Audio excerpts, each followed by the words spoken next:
From the KBIA Newsroom in Columbia, I'm Trevor Grandin. Ameren, Missouri recently asked state regulators for permission to raise electricity prices. If approved, the increase would take effect next year. As KBIA's Jana Rose Schleiss reports, the rate case continues a debate over whether AI data centers are paying their fair share for power. As energy demand increases, in part due to artificial intelligence data centers, consumer advocates worry the cost of building new power plants to fuel the tech hubs will fall to Missourians. But Ameren lobbyist Rob Dixon says, thanks to a state law passed more than a year ago, tech companies hoping to build in Missouri must shoulder the cost through what's called a large load tariff. They're required to pay their fair share, and that means they're already paying for the infrastructure that all of us are using. The company's price adjustment is intended to recoup costs of infrastructure upgrades and new power plants. Ameren requested the information about its forthcoming data center customers remain confidential while the rate case is decided. I'm Jana Rose Schleiss, KBIA News. Missouri Governor Mike Kehoe signed a handful of public safety initiatives into law today. One law makes convicted drunken drivers financially responsible for children orphaned by wrecks they cause. Under the law, a motorist found guilty of killing more than one person while driving intoxicated would have to serve 10 years before being eligible for parole or probation.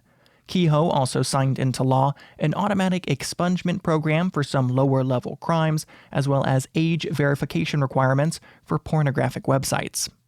This year's tornado season has been surpassing records for many states in the Midwest, and the storms are happening in some new places. Illinois leads the nation for most tornadoes, with 178 so far, according to the National Weather Service.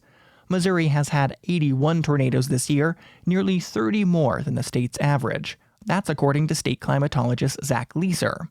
He says this year follows a trend of tornadoes shifting east of Tornado Alley. There's also been kind of a secondary area more in the eastern and southeast United States. You might hear it referred to as Dixie Alley, but kind of the secondary tornado alley. And we're finding a lot more tornado activity occurring there.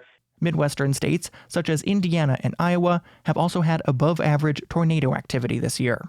And a law enforcement sales tax that would fund a new jail in Boone County now has an expiration date. KOMU8 reports if approved by voters in November, the 3/8 of a cent levy would sunset after about 15 years at the end of 2042.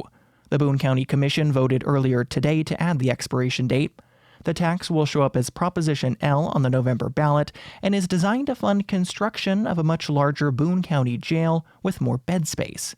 Officials say that upgrade would alleviate the need to house detainees in out-of-county facilities, but critics say the move would financially incentivize the county to jail people. I'm Trevor Grandin, KBIA News, Columbia.